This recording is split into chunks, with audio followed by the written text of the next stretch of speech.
Mesdames, Mesdemoiselles, Messieurs, bonsoir et je souhaite que vous passiez avec nous un très agréable moment. Alors allons-y. Let's do it.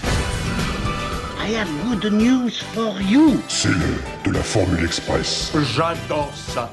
Ah bon? On fait pas chier. On essaye? Allez. Bonjour à toutes et à tous et bienvenue dans ce nouveau numéro de Retour à l'écran express. C'est Eric et aujourd'hui je vous propose de voyager à Hong Kong pour vous raconter la genèse de Changi Express, réalisé par Wong Kar-wai en 1994. À mi-chemin entre le polar et la comédie romantique, Changi Express est un film d'auteur qui ne s'interdit rien, que ce soit dans sa construction dramatique atypique ou encore son ambiance visuelle branchée qui parvient à rendre glamour les quartiers urbains populaires de Hong Kong. Plus qu'un film culte, Changi Express est littéralement considéré comme la pierre angulaire d'un cinéma cantonais, pourtant en pleine déliquescence à cette époque. Cette proposition hors norme va revigorer cette industrie tout en imposant aux yeux du monde son duo créatif principal, l'auteur-réalisateur Wong Kar-wai et son chef opérateur image Christopher Doyle. Pour autant, nous verrons que la réussite du film ne se réduit pas qu'à ces deux personnages, certes prodigieusement talentueux. Avec un tel pédigré, on pourrait penser que Changi Express est une œuvre finement réfléchie et très minutieuse dans sa réalisation. Et pourtant non. C'est un film fait à l'instinct, pour ne pas dire à l'arrache, alors que la jeune carrière de Wong Kar-wai enquille elle est déconvenue. Osons le dire, Changi Express est même un film qui n'aurait jamais dû exister. On a tous ses habitudes. La mienne, c'était d'attendre Mei ici, après son travail. Le patron trouve que Mei ressemble à Demi Moore. On vient de rompre. Mais il dit que je ne ressemble plus à Bruce Willis. Changi Express est constitué de deux histoires dans le Hong Kong de 1993. Dans le premier récit, le policier matricule 223 peine à se remettre de sa séparation avec sa petite amie Mei. Il noie son chagrin dans les bars et s'empiffe de boîtes d'ananas périmées du mois de mai. Un soir où la solitude est trop forte, il décide de se lancer un défi. Je me suis promis de tomber amoureux de la première femme qui entrera ici. C'est alors qu'une étrange tueuse à gages entre dans le bar. Qu'est-ce que je vous sers? Whisky, s'il vous plaît. Alors que nous sommes à peine à la moitié du film, le matricule 223 fait sa pause déjeuner dans un fast-food, le Midnight Express. Il tombe sur la serveuse, une jeune femme du nom de Fei. Son histoire s'arrête alors brutalement pour laisser place à un second récit. Au moment où l'on se croise, à peine 1 millimètre nous sépare. Je ne savais rien d'elle. 6 heures plus tard, elle est tombée amoureuse d'un autre. Désormais, nous abandonnons totalement le matricule 223 pour suivre un autre policier, le matricule 663. Lui aussi n'arrive pas à faire son deuil de sa relation amoureuse avec une hôtesse de l'air. Alors qu'il fait sa pause dans le même fast-food, il fait la rencontre de Fei. Fei tombe amoureuse du matricule 663. Mais ce dernier n'est pas prêt à aimer une autre femme. Elle va alors s'introduire chez lui à son insu, faire son ménage et déplacer subtilement certains objets afin de pénétrer dans son quotidien pour ensuite espérer rentrer dans sa vie. Ah! Qu'est-ce que vous faites là? Je suis chez moi. Chez vous? Et vous? Je viens d'acheter des poissons rouges. Personne n'en vend ici. Pardon? Vous venez en acheter? Oui? Ou vous venez en vendre? Qu'est-ce que vous voulez que je vous dise? Mais arrêtez de m'interroger comme ça. Vous me bousculez tout le temps. J'ai peur et je sais plus ce que je dis. Changi Express est le troisième long métrage de Wong Kar-wai, ou son quatrième. Rien que sa place dans la filmographie de son auteur n'est pas facile à déterminer. Mais pour bien comprendre comment le film s'est construit, il faut prendre le temps de retracer les débuts de la carrière de son cinéaste. Wong Kar-wai est né à Shanghai en 1958. D'origine modeste, sa famille fuit la révolution culturelle non sans mal, et le jeune Wong débarque à Hong Kong à 5 ans. Il grandira sur la péninsule de Kowloon, la zone la plus chaotique et bigarrée de la ville, et plus particulièrement dans le quartier de Tsim Sha Tsui.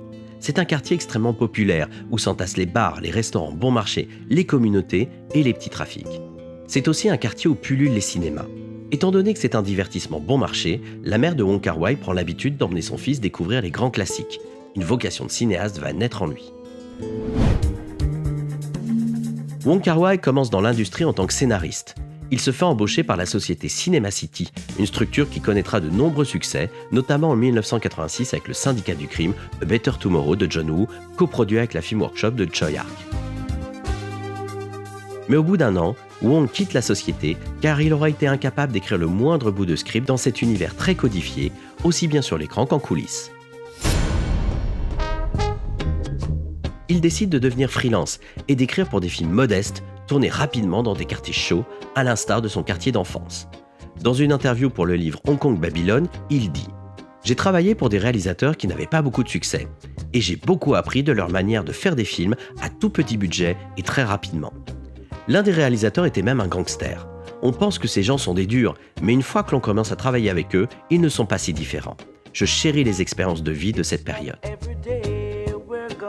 Au fil de ses projets d'écriture, Wong Kar-wai va rencontrer deux personnes clés pour la suite de sa carrière. Le premier est le scénariste Jeffrey Loh, qui deviendra par la suite réalisateur et producteur. Loh est spécialiste du cinéma commercial, généreux et efficace, et câblé sur les modes du moment. A priori, quelqu'un de très loin de Wong Kar-wai. Et pourtant, les deux hommes vont nouer une relation de travail très forte et complémentaire, le sens commercial de Jeffrey Loh cadrant les idées plus artistiques de Wong. Ils coécrivent la comédie horrifique Haunted Cop Shop, que dirige Loh en 1987, ou encore le polar Fleming Brothers avec Chow Yun-fat. L'autre personne clé est le réalisateur Patrick Tam. C'est un vétéran de la nouvelle vague de réalisateurs et de réalisatrices des années 70, comme Choi Ark ou Hanoi. Tam prend le jeune Wong sous son aile et l'encourage à développer des projets plus ambitieux, et surtout d'écouter ses envies de réalisation.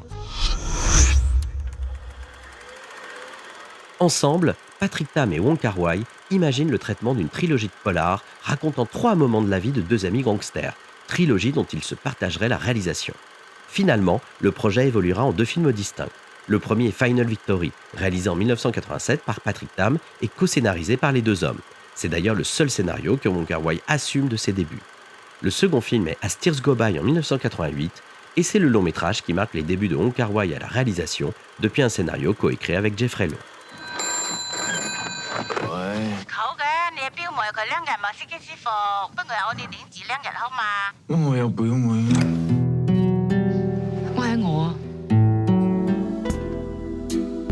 As Tears Go By est un polar urbain, violent et désespéré, très inspiré par Mean Street de Martin Scorsese.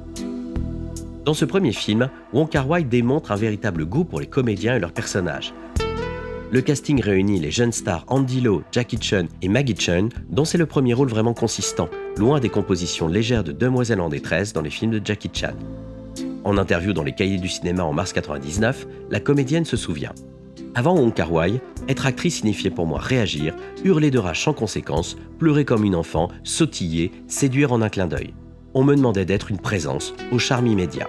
Alors qu'avec As Tears Go By, j'ai cherché la profondeur des sentiments. Je me suis découverte un corps de cinéma fait de liaisons entre la pensée et les mouvements. En coulisses, Wong Kar-wai s'entoure de collaborateurs qui vont enrichir sa famille créative. Tout d'abord le décorateur William Chang, qui va devenir un partenaire très important pour la suite de sa carrière. Chargé de trouver des lieux de tournage ayant du cachet, le travail de Chang prend une ampleur toute particulière dans le processus créatif de Wong Kar-wai, comme il l'explicite dans cette interview. Je ne peux pas écrire sans connaître l'espace, le décor. J'ai besoin de situer où l'histoire se déroule et comment elle se déroule entre les personnages. J'ai besoin d'écrire à partir d'un décor. Et je peux même inventer une histoire si un lieu m'inspire. Je peux en sortir une histoire. Avec ses allers-retours permanents entre repérage et écriture, Chang peut véritablement être considéré comme un directeur artistique, voire un partenaire de développement narratif. Retenez bien cette information, car elle prendra beaucoup d'importance plus tard. Au niveau de l'image, Wong Kar-wai souhaite dynamiser le polar urbain en le rendant plus réaliste, mais sans exclure le romantisme. Il mise sur le chef opérateur Andrew Loh, à qui l'on doit la photographie de City on Fire de Ringo Lam.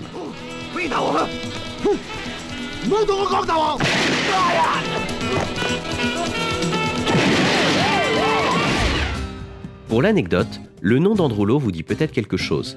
Il est désormais reconnu pour être le réalisateur du formidable Infernal Affair en 2002. Film remaké par Martin Scorsese sous le titre Les Infiltrés en 2006. J'ai le sentiment qu'on a un flic dans mon équipe. Tôt ou tard, il découvrira qui je suis et il me tuera. Détends-toi, nous sommes les 2 seules personnes au monde à savoir que t'es flic. Mais avant cela, soulignons qu'Andrew Loh n'était pas un enfant de cœur et qu'il n'a pas hésité à faire ses débuts de cinéaste avec la série des Young and Dangerous. Des films faisant la promotion des triades à une époque où l'argent sale affluait dans le cinéma local. En bref, Loh est très talentueux, mais c'est aussi un marlou. Une personnalité telle que les aime Wong Kar-wai. J'ai dans l'idée que toi et moi, on va bien s'entendre. Pour revenir à la photographie d'As Tears Go By, Andrew Lowe comprend bien les intentions de Wong Kar-wai et lui propose de filmer une grande partie du film à l'épaule, de manière très mobile. Il suggère même au cinéaste un effet qui deviendra l'une de ses signatures, le step printing. Il s'agit de filmer en accéléré pour ensuite ralentir l'image en laboratoire afin de retrouver une cadence normale à 24 images par seconde. Lowe s'approprie cet effet en filmant à 6 images par seconde afin que, une fois ralenti, le temps d'apparition d'une image soit multiplié par 4. L'obturateur de la caméra est réglé afin de rendre flou les éléments qui bougent et net ce qui est fixe. Ainsi, le film devient chaotique et saccadé tout en affichant des zones de netteté et de flou dynamique à l'écran. Pour accompagner ce filmage hors norme, Wong Kar-wai souhaite moderniser la bande sonore et a l'idée d'utiliser des tubes musicaux à connotation internationale. Il mise sur une reprise cantonaise de Take My Breath Away pour un résultat particulièrement marquant. As Tears Go By fait un très beau score au box-office local et est copieusement nommé aux Hong Kong Movie Awards, l'équivalent des Césars pour l'ex-colonie. Même s'il ne remporte pas de statuette, c'est un très beau début. En revanche, d'un point de vue international, le film ne parvient pas à franchir les frontières. Il est pourtant présenté à Cannes en 1989, à la Semaine de la Critique, mais il ne trouve pas de distributeur occidental derrière. Aux yeux du monde, Wong Kar-wai est encore un inconnu. Fort du succès local de son premier film, Wong Kar-wai est approché immédiatement pour un second projet. Il en profite pour imposer davantage ses ambitions.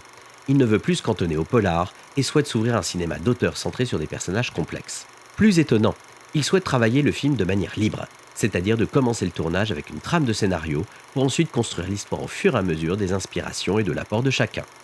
Bien évidemment, cette demande paraît dingue dans l'industrie cinématographique du Hong Kong de 1990.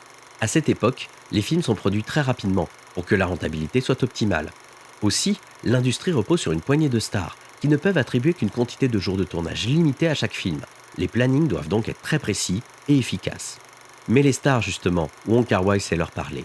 En leur promettant des rôles plus étoffés dans un film plus rigoureux, il réunit les grands noms du moment. Leslie Cheung, Maggie Cheung, Andy Lau, Carina Lau et Jackie Cheung. Autant de stars dans un même film, c'est quasiment du jamais vu. Sans même qu'une image soit tournée, le producteur prévend le film dans toute l'Asie. Wong Kar-wai s'installe aux Philippines et débute alors le tournage de son second long métrage, Nos années sauvages.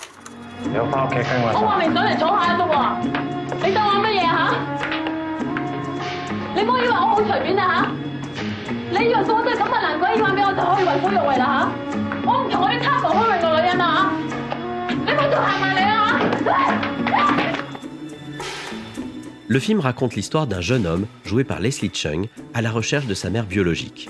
Il enchaîne les rencontres amoureuses sans être capable d'aller au bout de ses romances.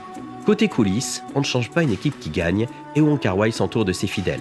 Jeffrey Low à la coécriture, William Cheng à la direction artistique. En revanche, Wong souhaite délaisser les effets de style pour miser sur une mise en scène plus introvertie, plus composée et picturale. Il engage un nouveau chef opérateur, l'atypique Christopher Doyle. D'origine australienne, Doyle est avant tout un aventurier. Il bourlingue en Inde, en Thaïlande, pour finalement s'installer à Taïwan dans les années 70. Il se met à la photographie par hasard, puis fait ses armes en tant que chef opérateur. Il travaille avec le cinéaste taïwanais Edward Yang, puis débarque à Hong Kong pour travailler avec Patrick Tam, que connaît bien Wong Kar-wai. Wong et Doyle forment vite une paire créative qui fait des étincelles, mais pas dans le bon sens. Dans une interview dans les Cahiers du cinéma en novembre 1998, Wong Kar-wai dit « Les premiers contacts avec Chris ont été cauchemardesques. Il venait d'arriver à Hong Kong et j'étais moi-même un débutant. Sur le plateau, on était beaucoup en désaccord. Ce n'est qu'en voyant le résultat que nous avons reconnu l'intérêt de travailler ensemble. » Wong et Doyle tournent beaucoup, tâtonnent, recommencent, improvisent, développent les personnages et de ce fait l'histoire. Cependant, la date de livraison du film approche. Il y a tellement de matière que Wong Kar-wai décide que Nos années sauvages sera une œuvre en 2 volets. Une première partie constituée des séquences déjà tournées et une autre qui nécessitera un rajout de tournage pour être complété. Effectivement, le plan final de Nos années sauvages introduit subitement un personnage inconnu, interprété par Tony Leung Chiu-wai. Bien habillé dans une petite chambre décrépite, on le voit fumer une cigarette, puis éteindre la lumière, quitter la pièce et... générique de fin. Bien entendu, ce plan est à imaginer comme un teaser pour la deuxième partie, qui n'existera jamais. Si Nos années sauvages est très bien représenté aux Hong Kong Movie Awards, si Leslie Cheung reçoit la statuette du meilleur acteur et Wong Kar-wai celle du meilleur réalisateur, le film est une cruelle déception au box-office. De toute évidence, en Asie, le grand public n'est pas encore prêt à un cinéma aussi exigeant. Quand Christopher Doyle réalise que les nombreuses séquences tournées pour Nos Années Sauvages 2 ne seront jamais vues, il avoue en interview avoir envie de pleurer.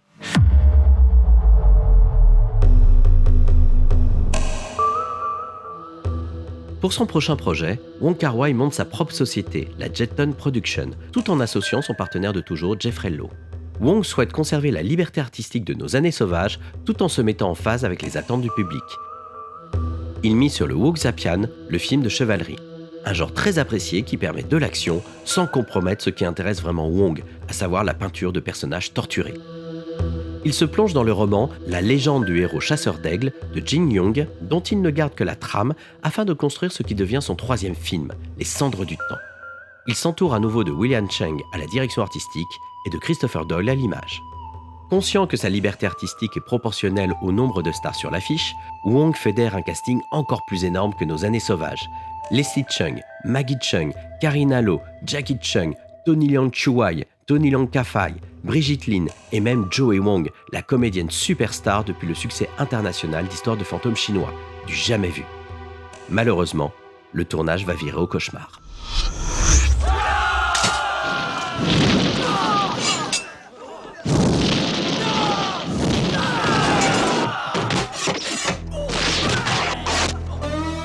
L'équipe tourne à la frontière du désert de Gobi, dans des conditions difficiles, aussi bien logistiquement que physiquement. Si les images sont magnifiques, telles des tableaux, le tournage avance trop lentement et les accidents se multiplient, comme Leslie Cheung qui sera piqué au cou par un scorpion, occasionnant un arrêt de tournage. Mais le plus gros souci vient de la méthode même de Wong Kar-wai, à savoir refuser de tourner avec un scénario totalement écrit afin de construire le film à même le plateau. Cette méthode qui avait donné Nos Années Sauvages ne s'applique pas à l'ampleur d'un film comme Les Cendres du Temps, à savoir un film en costume avec de la figuration et des scènes d'action. Les retards et les dépassements de budget s'accumulent de manière dramatique. La conséquence directe s'impacte avant tout sur les plannings des stars qui deviennent ingérables. En effet, les comédiens connus sont sursollicités. Ils ont même l'habitude de tourner jusqu'à 2 à 3 films en même temps et beaucoup ont en plus une carrière musicale. En sortant des clous, le tournage des Cendres du Temps doit régulièrement s'arrêter afin de réaligner les plannings. Malheureusement, les premiers gros dégâts se font ressentir quand Joey Wong doit quitter le navire tant la marge de manœuvre de ses disponibilités est épuisée. Elle sera remplacée par Charlie Young, une jeune actrice qui n'a pas encore la notoriété de son aîné. Inutile de préciser que de nombreuses séquences avec le personnage de Joey Wong ont déjà été tournées et qu'il faut tout re-shooter, occasionnant de nouveaux dépassements. Le budget du film s'épuise, et des séries de stop and go s'imposent à l'équipe afin de lever de nouveaux fonds tout en délayant énormément le temps de production. Pressé par les investisseurs, il faut trouver des solutions, y compris les plus improbables. Durant une pause, Jetton produit Eagle Shooting Heroes, la version parodique du film, écrite et réalisée par Jeffrey Lowe et recyclant le gros du casting des Cendres du Temps. C'est l'une des rares fois dans l'histoire du cinéma que la version comique sort avant le véritable film. Nous sommes maintenant en 1993, et la production fleuve des Cendres du Temps est dans sa 2e année, une durée impensable pour l'industrie de Hong Kong. Le film entre en post-production, mais Wong Kar-wai n'est pas sorti d'affaire pour autant. Il doit raconter une histoire fluide, avec la montagne de rushs éparses issue de l'inspiration du moment. Le film s'assemble, mais le montage finit par bloquer. Il paraît évident que le film a besoin de reshoot son et de voix off des acteurs pour faire tenir sa narration trop éparse. Wong Kar-wai doit encore réagencer les plannings de disponibilité des acteurs et doit attendre 2 mois afin que tout le monde se libère.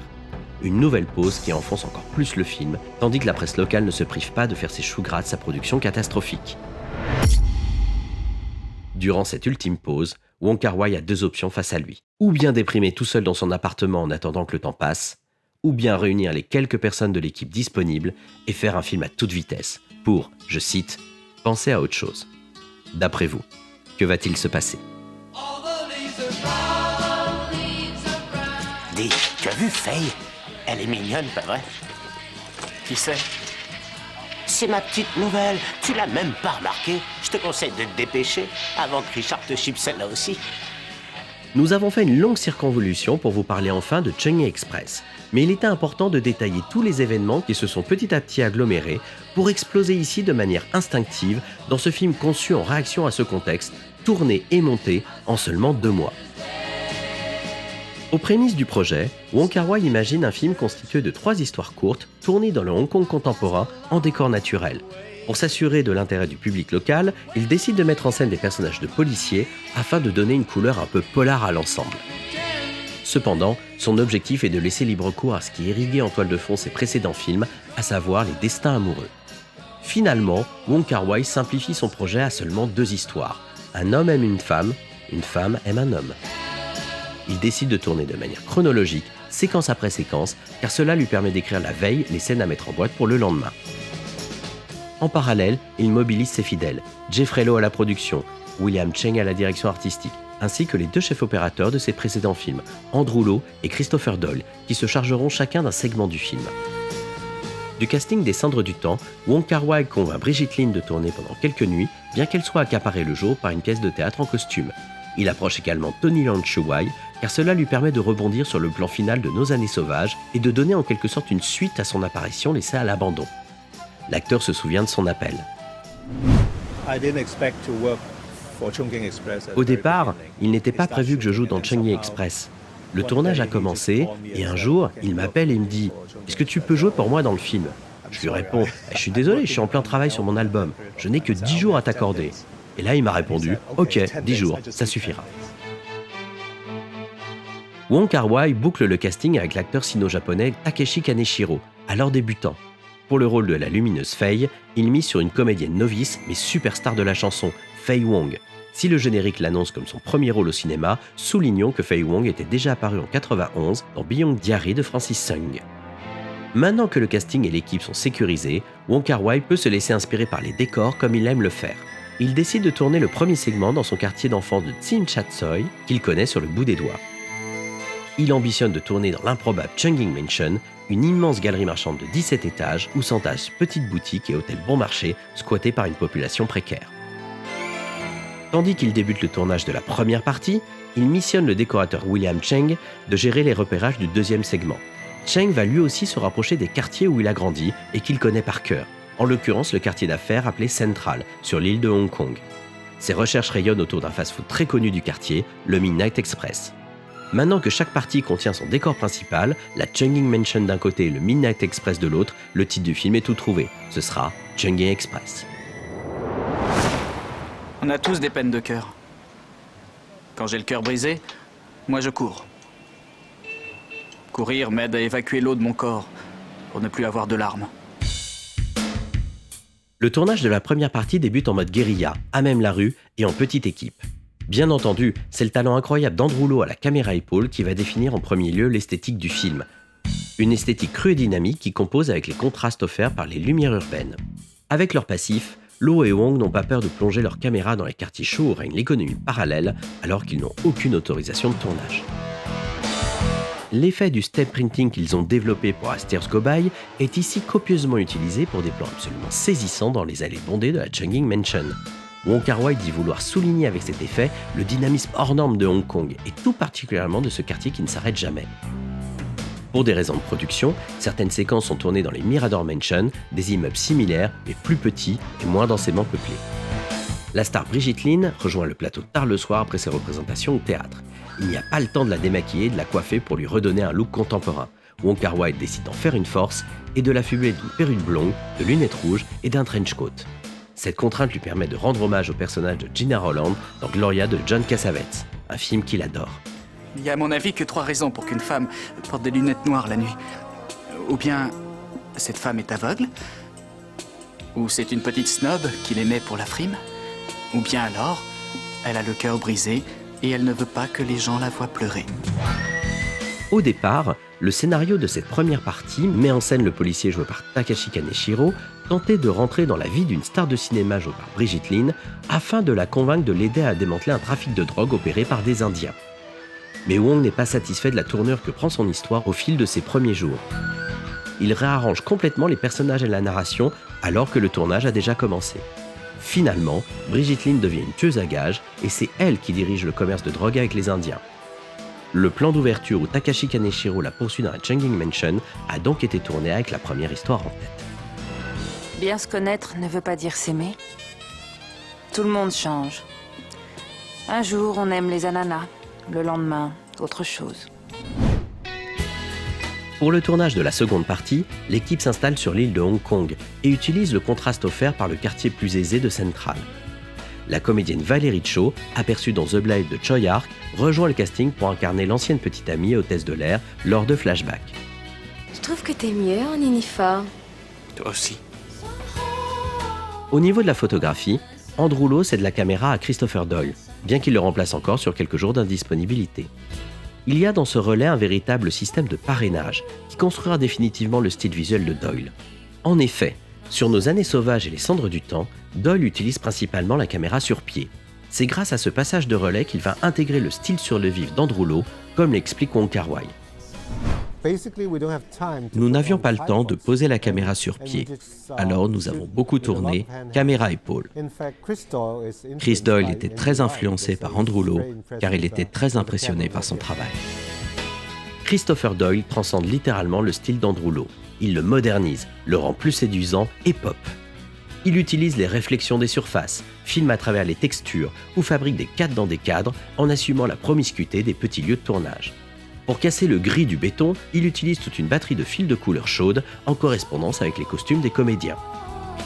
Doyle utilise le step printing d'Andrew Lo, mais ajoute son grain de sel. Il demande au comédien principal de se mouvoir au ralenti, tandis que la foule défile en arrière-plan. Avec cette subtilité, l'effet devient encore plus attractif. On a l'impression que le comédien est filmé normalement, alors que tout le mouvement d'arrière-plan est en effet de flou accéléré. Christopher Doyle fait très clairement un travail hors norme et chaque photogramme du film est très inspiré. C'est dur le boulot que vous faites? Alors, bien. Pas plus dur qu'un autre, ma foi. Le patron est mon cousin, il m'a demandé de l'aider. Qu'est-ce que vous faisiez avant? J'ai fait plein de choses. J'économise. Pour vos études? Les études, c'est pas mon truc. Pour faire des voyages. Où voulez-vous aller? N'importe où. En Californie. Tourné à la sauvette, le film se déplace sur des lieux de tournage plus confortables et pittoresques. Plusieurs séquences se déroulent à Graham Street Market, un marché de rue très apprécié des Hongkongais. L'appartement du matricule 663, joué par Tony Leung, n'est ni plus ni moins que le pied-à-terre de Christopher Doyle. L'appartement est situé dans le quartier Mid-Level, voisin de Central, et la fenêtre du logement donne sur un tapis roulant de 800 mètres reliant les deux zones. Fraîchement inauguré à cette époque, c'est le plus long tapis mécanique du monde. Bien entendu, l'équipe du film va sauter sur l'occasion pour y mettre en scène les plans les plus iconiques du film. Ce tapis roulant, aussi appelé Travelevator, a été depuis réutilisé au cinéma pour Chinese Box, le film de Wen Wang avec Jeremy Irons et Gong Li. On a pu également l'apercevoir dans Dark Knight de Christopher Nolan quand les personnages font une escapade à Hong Kong. Aujourd'hui, une pancarte interdit les photos pour dissuader les touristes de reproduire les plans de ces films et ainsi créer des embouteillages dans l'escalier mécanique. Attention, attention, chaud devant. Salut. Encore vous? Oui. Superstar de la chanson mais actrice novice, Fei Wong peine à refaire les prises. Quand Wong Kar-wai tente de la diriger, elle lui répond « Tu as voulu Fei Wong, et ben voilà ce que tu as ». Elle s'impatiente vite, ce qui oblige Christopher Doyle à tourner toujours plus rapidement. Mais la jeune femme dévore l'écran, et Wong et Doyle ont l'intelligence de laisser son énergie communicative prendre totalement possession de son personnage. Pourquoi on partirait pas tous les deux? J'ai assez d'argent pour 2 voyages. On verra. La fin du film devait réunir le matricule 663 et Fei à l'aéroport de Hong Kong pour un happy end. Mais la configuration du lieu et la densité de la fréquentation rend trop difficile et hasardeux le tournage guérilla. Un problème qui n'en est pas un pour Wong Kar-wai et sa méthode d'écriture qui intègre justement les aventures du tournage au fur et à mesure. Il opte pour un final plus simple, moins évident et sans aucun doute meilleur que cette idée première. La Californie, c'était bien? La Californie? Pas terrible, mais pas mal. Le tournage s'achève après seulement 23 jours de tournage, soit une production bouclée avec une efficacité exemplaire. Aucun accident n'est à déplorer, juste la grogne des voisins du dessous de Christopher Doyle qui ont subi un dégât des eaux lors de la séquence de l'inondation de l'appartement. Soit j'avais mal fermé un robinet, soit la maison avait du chagrin. Je n'avais pas prévu que la maison pleurerait. Quand on pleure, un mouchoir fait l'affaire. Mais une maison qui pleure, c'est beaucoup de travail.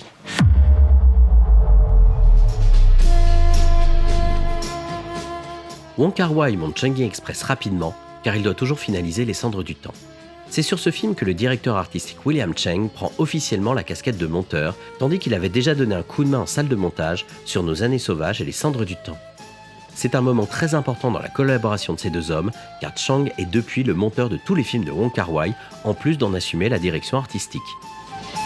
Conscient de l'apport des musiques d'Astier Gobai pour un public plus jeune, Wong Kar-wai soigne la bande-son de Chungking Express en la caviardant à nouveau de chansons populaires.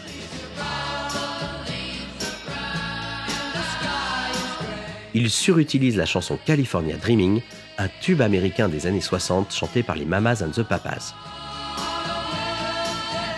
Faisant revenir le refrain près de 10 fois dans le film, en associant cette mélodie à l'attitude fraîche et lumineuse de Faye Wong, le film reste dans la tête aussi sûrement que ce tube intemporel. Wong Kar-wai a l'idée de créer un tube pour le film pour maximiser son exposition. Il demande à Faye Wong de reprendre en cantonais la chanson Dreams des Cranberries. Renommé Dream Lover, le morceau est intégré dans la bande originale du film en CD, mais aussi sur l'album Random Thinking de Faye Wong. C'est l'un des plus grands succès de la chanteuse.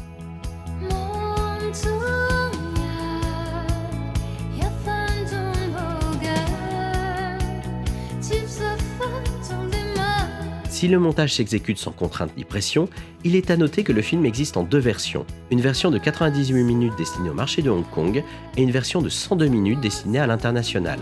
Les différences se situent particulièrement au niveau de la première histoire. Certains moments avec les trafiquants indiens sont tronqués et la séquence où Brigitte Ling kidnappe une enfant est absente de la version HK.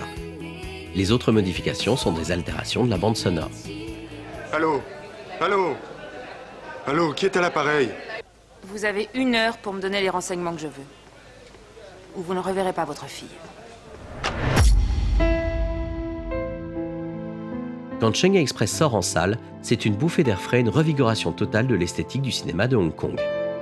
Le film est quelque peu chaotique et parcellaire, mais il n'est pas du tout frustrant. Au contraire, il donne l'impression d'être constamment en mouvement et implique le spectateur de manière viscérale dans une œuvre qui fait le choix du sensoriel au détriment du narratif. Un parti pris qui désacralise le cinéma d'auteur afin de le rendre branché et cool aux yeux d'une nouvelle génération. Aussi, le film parvient à mettre en scène un sentiment grisant d'insouciance chez ses personnages. C'est d'autant plus fort que nous sommes qu'à 4 ans de la rétrocession de Hong Kong à la Chine et que la crise économique est déjà en Asie. C'est une période très anxiogène pour les Hongkongais, que Chungking Express exprime par le biais du matricule 223 et de son obsession du temps qu'il conçoit comme un compte à rebours. Il y a toujours quelque part dans le monde quelque chose qui se périme. Les sardines se périment, le lait se périme, même les vœux se périment. Je me demande s'il y a une chose au monde qui ne se périme pas. Outre sa réussite artistique, Chungking Express impose également un modèle de production imbattable pour une industrie locale allant en souffrance. À cette époque, nombreux sont les réalisateurs d'expérience qui ont fui à Hollywood ou qui ont annoncé le faire juste avant la rétrocession. Citons John Woo, Ringo Lam, Choi Yar, Kirk Wong ou encore Ronnie Yu. Avec Chungking Express, Wong Kar-wai devient un nouveau chef de file et prouve que le cinéma de Hong Kong a encore des choses à dire, qui plus est avec un budget très modeste. De jeunes cinéastes locaux vont s'inspirer de ce modèle, comme Fruit Chan avec le très beau Made in Hong Kong en 1997.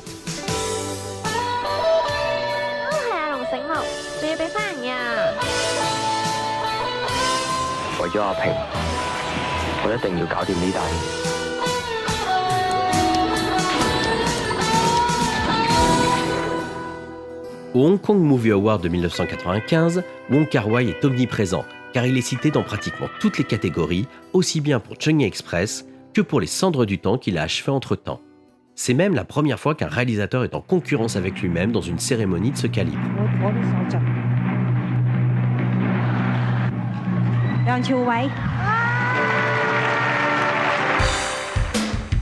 Lors de la soirée, Chungking Express remporte le prix du meilleur film et du meilleur réalisateur. Tony Leung-Chiu-wai celui du meilleur acteur pour son rôle du matricule 663. Christopher Doyle est sacré meilleur chef opérateur image, mais pour Les Cendres du Temps. Quant au fidèle William Cheng, il remporte 3 statuettes. Meilleur montage pour Chungking Express, meilleure direction artistique et meilleur costume pour Les Cendres du Temps. Outre ce succès local, Chungking Express va enfin servir de passeport à Wong Kar-wai pour une reconnaissance internationale. Le film fait le tour des festivals à l'étranger, comme à Stockholm ou Locarno. En France, il sort en mars 1995, soit 6 mois après sa sortie à Hong Kong. Aux États-Unis, le film est repéré par Quentin Tarantino, qui le distribue sous la bannière de Rolling Thunder Pictures, une société qu'il a créée avec le parrainage de Miramax. Voici ce que dit d'ailleurs Tarantino du film. Quand j'ai vu Chungking Express, j'étais à un festival à Stockholm pour Pulp Fiction. Le film m'a soufflé. J'ai tout simplement adoré. Le film possède cette formidable saveur de comédie romantique, tout en étant simultanément chassé dans ce monde frénétique et fou tel qu'il existe à Hong Kong. Maintenant que la lumière est tout entière sur lui, Wong Kar-wai a bien l'intention de battre le fer tant qu'il est chaud. Il n'oublie pas qu'il avait prévu une troisième histoire pour Chungking Express qu'il n'a pas réalisée faute de temps. En 1995, il repart illico en tournage dans des conditions légères avec Christopher Doyle à l'image. Le résultat, Les Anges Déchus, se place totalement dans la lignée de Chungking Express, mais son ton plus noir et plus âpre et plus difficile à appréhender. La plupart des gens travaillent 8 heures par jour. Moi, c'est le contraire. Mon boulot est simple. De temps en temps, je vais chez des gens. Je les connais pas toujours. Mais ils ne m'intéressent pas. Bientôt, ils seront démolis définitivement. Le film met encore en scène des personnages dans des histoires parallèles, dont Takeshi Kaneshiro, dans un rôle qui entretient beaucoup de similitudes avec son incarnation dans Chungking Express. Mais plutôt que de miser sur des segments étanches, Les Anges Déchus fait le choix de mélanger les histoires afin de passer régulièrement de l'une à l'autre. On dit que ce sont les femmes qui pleurent. Les hommes aussi pleurent. D'habitude, un premier amour, c'est quand on est jeune. Moi, ça m'arrive un peu plus tard.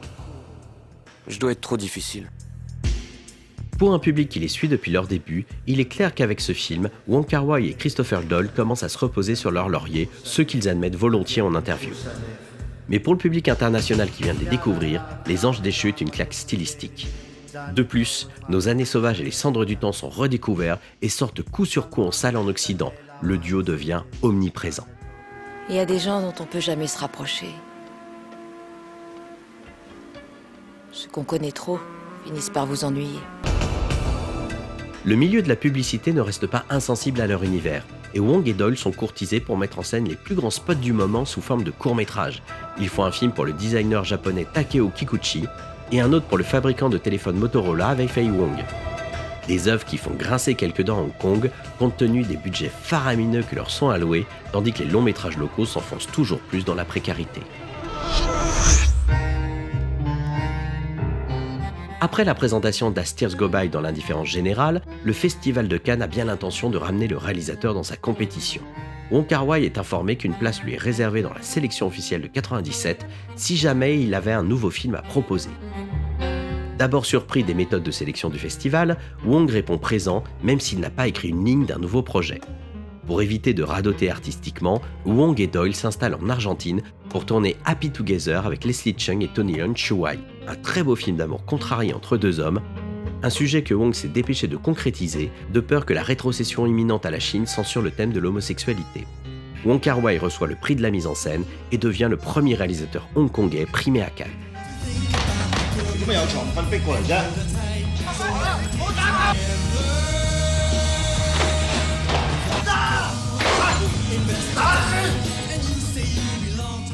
Chungking Express, Les Anges Déchus et Happy Together peuvent être vus comme une famille de films qui se répondent, dans leur thème, dans leur esthétisme visuel, mais aussi dans leur organisation de production où écriture et mise en scène sont comme l'œuf et la poule, difficile de distinguer ce qui est à l'origine de l'autre. Ce trio d'œuvres forme assurément le sommet de la carrière de Wong Kar-wai et Christopher Doyle.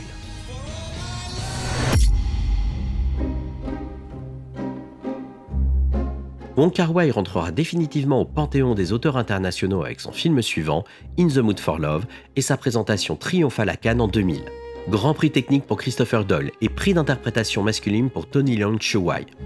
Sa partenaire Maggie Cheung n'aura pas le prix d'interprétation féminine au profit de la performance hors norme de Björk pour Dancer in the Dark de Lars von Trier. Mais elle décrochera cette récompense à sa prochaine visite à Cannes en 2004 avec le film Clean d'Olivier Assayas. Il ne trompe personne qu'il s'agit d'un prix de rattrapage pour son jeu dans le film de Wong Kar-wai. Je ne pensais pas qu'il serait si compliqué de vivre en couple. Quand on est seul, on est redevable qu'envers soi. Mais une fois marié, c'est autre chose. Le bonheur doit se construire à deux. Mais derrière ce sacre international, c'est le déclin d'une dynamique en coulisses. La méthode de Wong Kar-wai de construire le film au fur et à mesure du tournage, dopé à un budget conséquent issu de capitaux étrangers, a fabriqué une expérience éreintante pour l'équipe et les acteurs, sans limite ni garde-fou. Par exemple, alors que le tournage d'In the Mood for Love a commencé depuis 6 mois, Wong Kar-wai décide que Tony Leung ne doit plus porter la moustache et recommence toutes les prises. Beaucoup de collaborateurs montrent des signes d'agacement quand ils ne sont pas tout simplement perdus dans les méandres des tâtonnements et des reshoots de l'histoire. Pourtant rompu à l'exercice, Christopher Doyle ne parvient plus à comprendre le film qu'il est en train de tourner. Il quitte le plateau et c'est le chef opérateur Ping Bin Lee, collaborateur du réalisateur taïwanais Hao Soo-sien, qui termine le film. Ce sentiment de rupture atteindra son paroxysme avec le prochain film de Wong Kar-wai, 2046, annoncé en compétition officielle à Cannes en 2003 pour être finalement présenté l'année suivante en 2004. Et encore, au terme d'un suspense particulièrement embarrassant. Le jour de la projection, le festival n'avait toujours pas l'intégralité de la copie du film. Les bobines manquantes seront apportées par le cinéaste lui-même par avion privé, dont il se murmure qu'il aurait bénéficié pour l'occasion d'un couloir aérien. Alors qu'elle était annoncée comme l'héroïne du film, le public découvre médusé que Maggie Cheung ne fait plus qu'une minuscule apparition. Bien que toujours crédité à la photographie, Christopher Doyle avoue n'avoir filmé que la moitié du film, tellement les dépassements de planning et les tergiversations ne lui paraissaient plus compatibles avec son travail. Annoncé comme l'événement du festival, le film repart bredouille et la méthode Wong Kar-wai vient d'en prendre un coup. Même s'ils restent en bons termes, Wong Kar-wai et Christopher Doyle, à ce jour, ne retravailleront plus ensemble.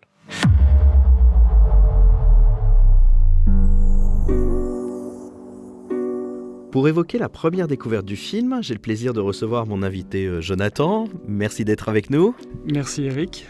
Alors Jonathan, tu es l'un de nos fidèles auditeurs, tu es cinéphile, professeur de cinéma et réalisateur de courts-métrages. Alors la première question qu'on va te poser forcément, c'est comment tu as découvert Chungking Express pour la première fois ? D'abord merci, je suis très touché de participer et que tu me poses la question, écoute, relativement récemment en fait, lors d'un pèlerinage cinématographique dans le quartier latin, où en fait le film est ressorti dans une très belle copie restaurée. Ce film ne constitue pas ma première rencontre avec le cinéma de Wong Kar-wai. J'avais pu découvrir dans les années 2000 ces deux grands chefs-d'œuvre, In the Mood for Love et 2046.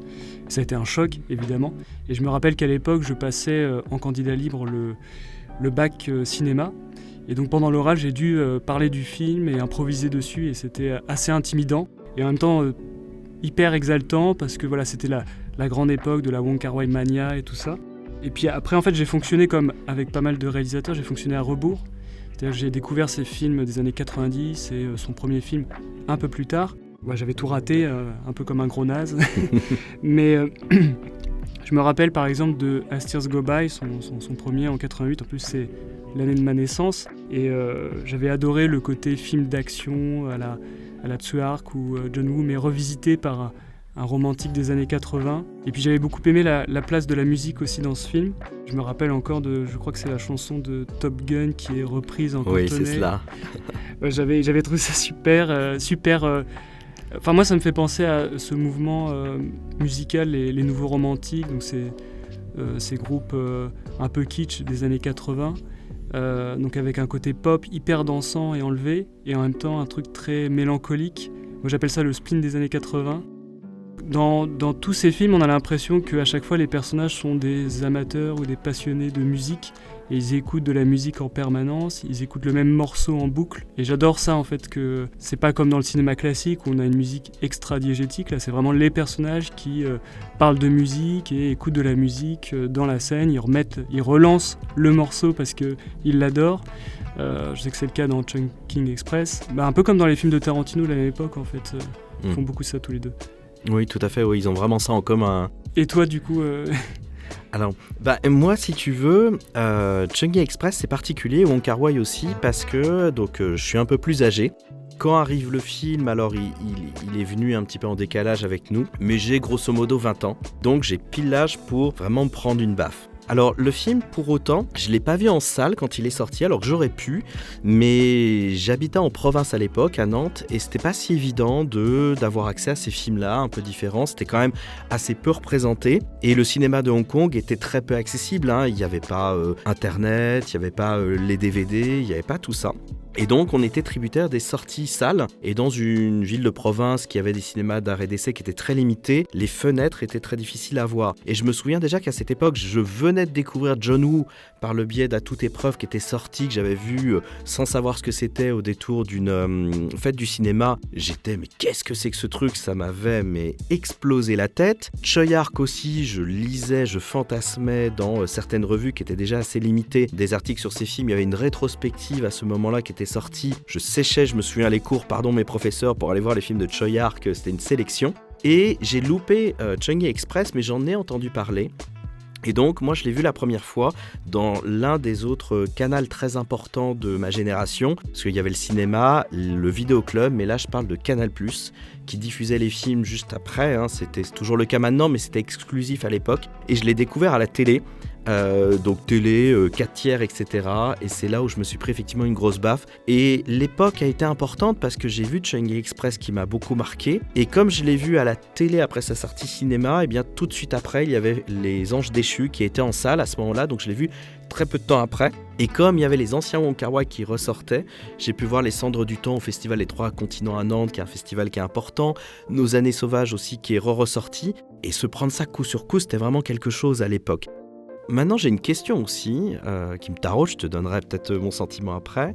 Cette question, c'est Changi Express, c'est 2 parties, c'est 2 films qui sont étanches d'une certaine manière. Est-ce que toi, tu as le même ressenti sur les 2 parties? C'est-à-dire, est-ce que tu les aimes de manière équivalente ou est-ce qu'il y a une partie qui prend plus de place pour toi dans ton appréciation du film?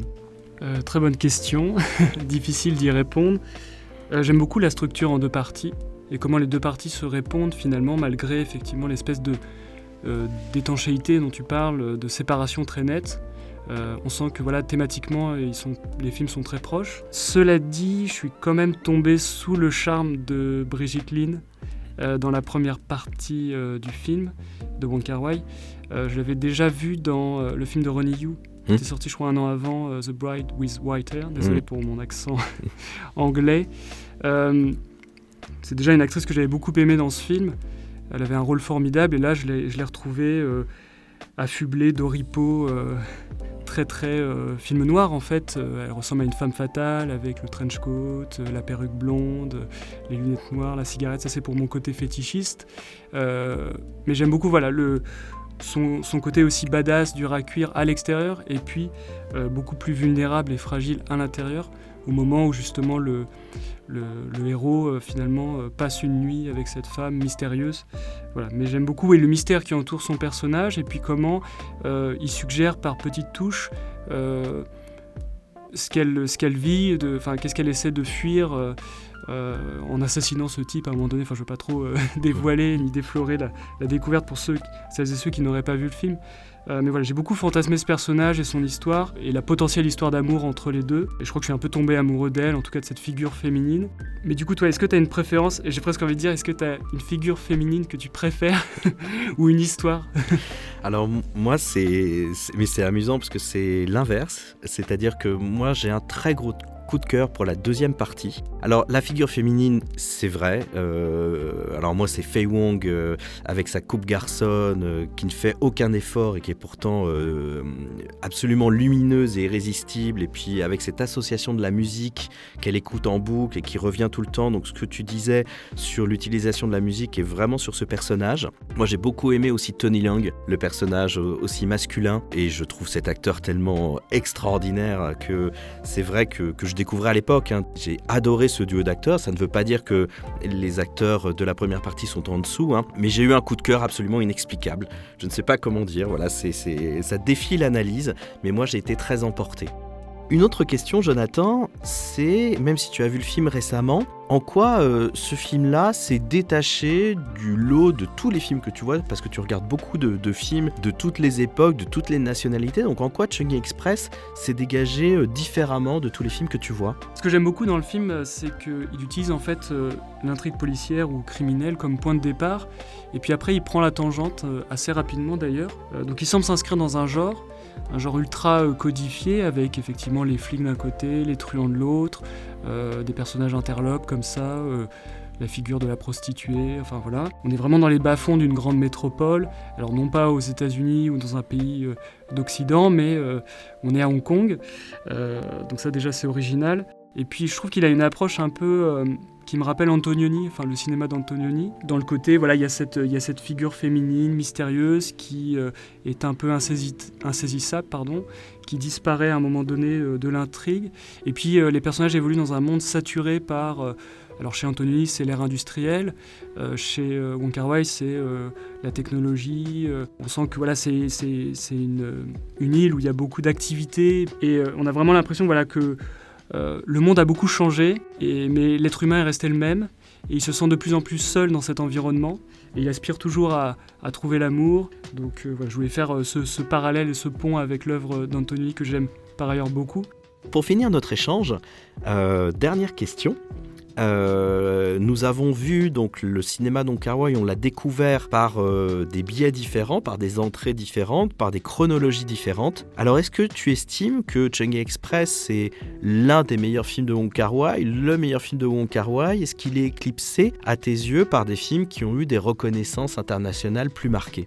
Ce qui est intéressant avec ce film, c'est que je trouve à la fois typique de son auteur, il va cocher toutes les cases d'un film réalisé par Wong Kar-wai. On retrouve ses obsessions, ses thématiques et son style très particulier, qui est en plus très très marqué, surtout dans la première partie comme tu disais. Et c'est aussi un film insolite qui sort un peu du lot. Il est un peu à mi-chemin entre ces films du début de sa carrière, qui sont beaucoup plus, ce sont des films beaucoup plus artisanaux, tournés à la force du poignet, et puis avec une véritable énergie. Et oui, souvent quand on aime le cinéma de genre, on aime ça parce qu'on aime aussi...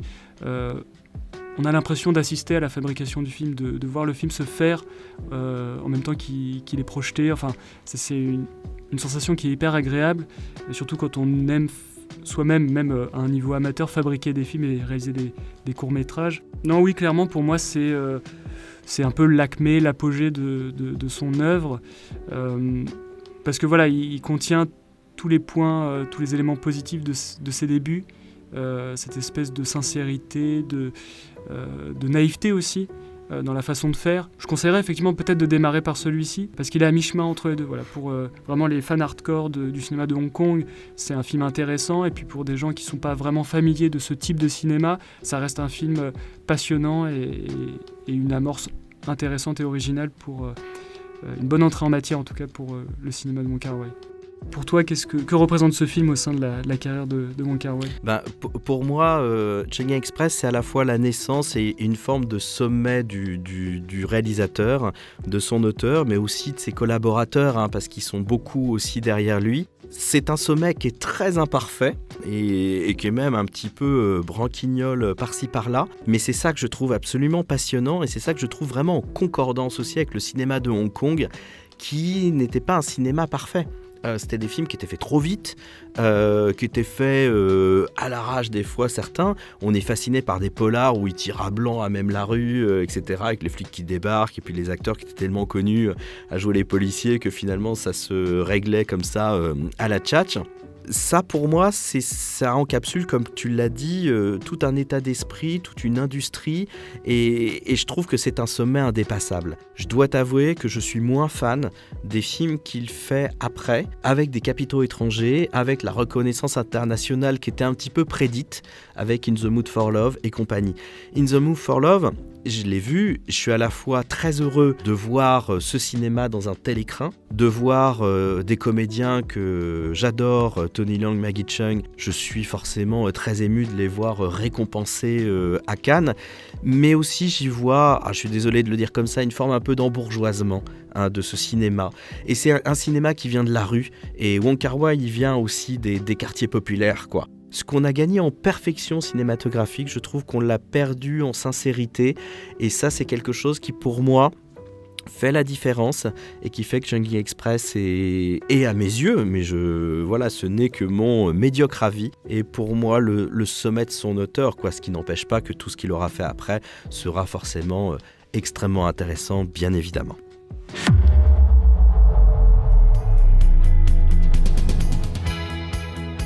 C'est la fin de ce retour à l'écran consacré à Chungking Express de Wong Kar-wai.